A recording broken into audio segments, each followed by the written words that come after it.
আসসালামু আলাইকুম ওরহমতুল্লাহি ওয়াবারাকাতুহু। আলহামদুলিল্লাহ। সম্মানিত দিনী ভাই ও বোনেরা, আজ আমি আপনাদেরকে শিখাতে চাই সূরাতুল ইখলাস তিনবার পড়ে কিসমিসের উপরে ফু দিলে কি হয়। আবারও বলছি, আজকের আলোচনার বিষয়বস্তু হচ্ছে সূরাতুল ইখলাস তিনবার পড়ে কিসমিসের উপরে ফু দিলে কি হয়। বিস্তারিত জানার জন্য আর এই দামি আমলটা শিখে রাখার জন্য সম্পূর্ণ ভিডিওটি দেখার অনুরোধ থাকবে।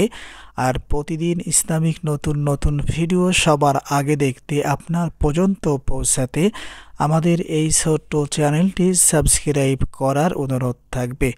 আর সম্মানিত দিনী ভাই ও বোনেরা, যারা এই আমলটা করবেন, এই আমলের মাধ্যমে চিকিৎসা তদবির করবেন, তারা অবশ্যই ভিডিওতে লাইক করবেন, কমেন্টস করবেন। চ্যানেলে নতুন দর্শক হয়ে থাকলে অবশ্যই চ্যানেলটি সাবস্ক্রাইব করে অনুমতি নিয়ে আমলটা শিখে রাখার চেষ্টা করবেন।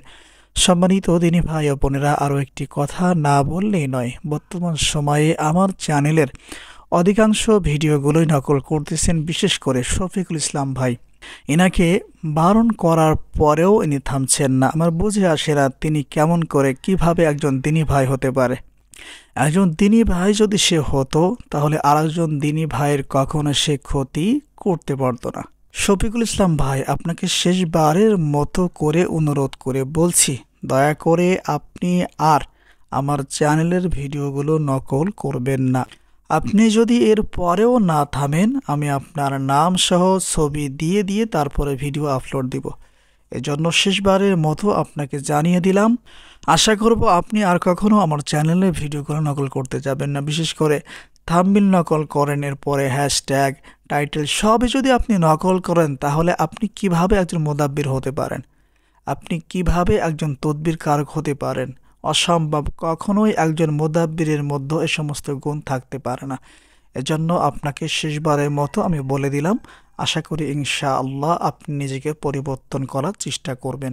সম্মানিত দিনী ভাই ও বোনেরা, এখন আপনাদের মধ্য থেকে হয়তো বা অনেকেই বলতে পারেন যে হুজুর, আপনার ভিডিও দেখে সে নকল করতেছে, এতে করে তো আমলটা প্রচার হচ্ছে, দিনের ভালো হচ্ছে।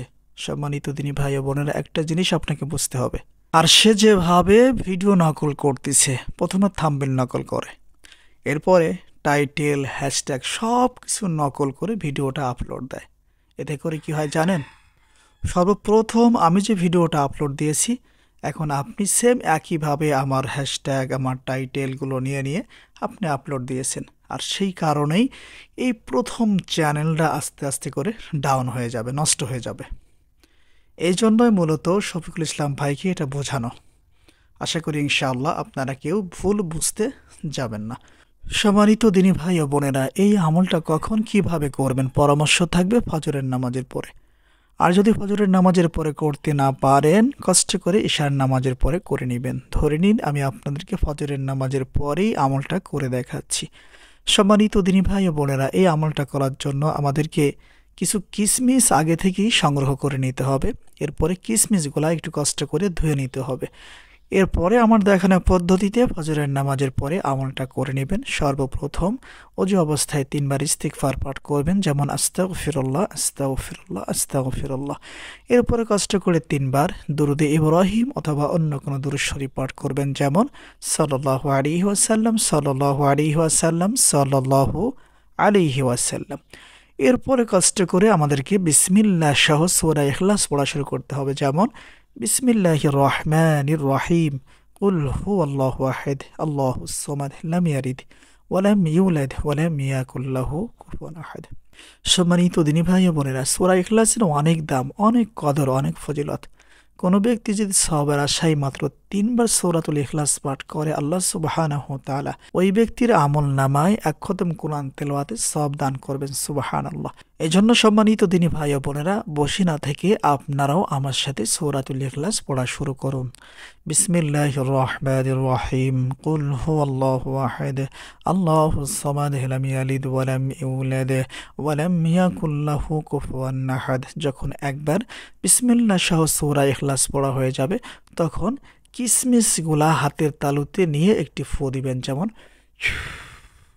এরপরে আবার পড়বেন বিসমিল্লাহির রহমানির রহিম কুল হুয়াল্লাহু আহাদ আল্লাহুস সামাদ লাম ইয়ালিদ ওয়া লাম ইউলাদ ওয়া লাম ইয়াকুল লাহু কুফুয়ান আহাদ। পড়া শেষ হওয়ার পরে আবার কিসমিসের উপরে একটি ফু অথবা দম করবেন, যেমন। এরপরে আবার পড়বেন বিসমিল্লাহির রহমানির রহিম কুল হুয়াল্লাহু আহাদ আল্লাহুস সামাদ লাম ইয়ালিদ ওয়া লাম ইউলাদ ওয়া লাম ইয়াকুল লাহু কুফুয়ান আহাদ। পড়া শেষ হওয়ার পরে আরও একটি ফু অথবা দম করবেন, যেমন। এরপরে একবার দুরূদ ইব্রাহিম অথবা অন্য কোনো দরুদ শরীফ পাঠ করবেন আর কিসমিসের উপরে 2টি ফু অথবা দম করবেন, যেমন সাল্লাল্লাহু আলাইহি ওয়াসাল্লাম। মোট 5টি ফু দিয়ে আমাদেরকে এই আমলটা কমপ্লিট করে নিতে হবে। সম্মানিত দিনী ভাই ও বোনেরা, এখন আপনাদেরকে বলে দিব সূরাতুল ইখলাস 3 বার পড়ে কিসমিসের উপরে ফু দিলে কি হয়। সম্মানিত দিনী ভাই ও বোনেরা, এই আমলটা হচ্ছে বশ করার অথবা বশীকরণের একটি আমল। কোনো স্বামী চাইলে তার স্ত্রীকে এই আমলের মাধ্যমে বশ করতে পারবেন, কোনো স্ত্রী চাইলে তার স্বামীকে বশ করতে পারবেন, স্বামী চাইলেও তার স্ত্রীকে বশ করতে পারবেন। এমনকি আপনাদের ছেলে মেয়ে যদি কথা না শুনে, মাতা পিতার কথা না শুনে, কথা না মানে, তাহলে আপনারা কষ্ট করে এই আমলটা করবেন। তবে হ্যাঁ, এখানে একটা বিষয় লক্ষণীয় আছে।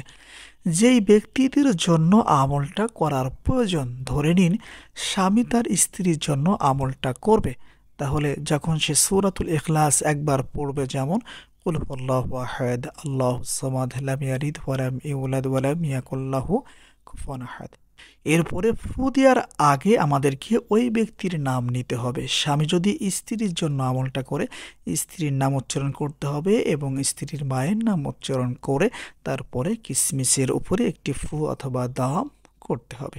সেম একইভাবে কেউ যদি তার মহব্বতের ভালোবাসার মানুষকে বিবাহ করার জন্য আমলটা করতে চায়, সেম একইভাবে তার নাম, তার মায়ের নাম উল্লেখ করে কিসমিসের উপরে ফু অথবা দম করতে হবে।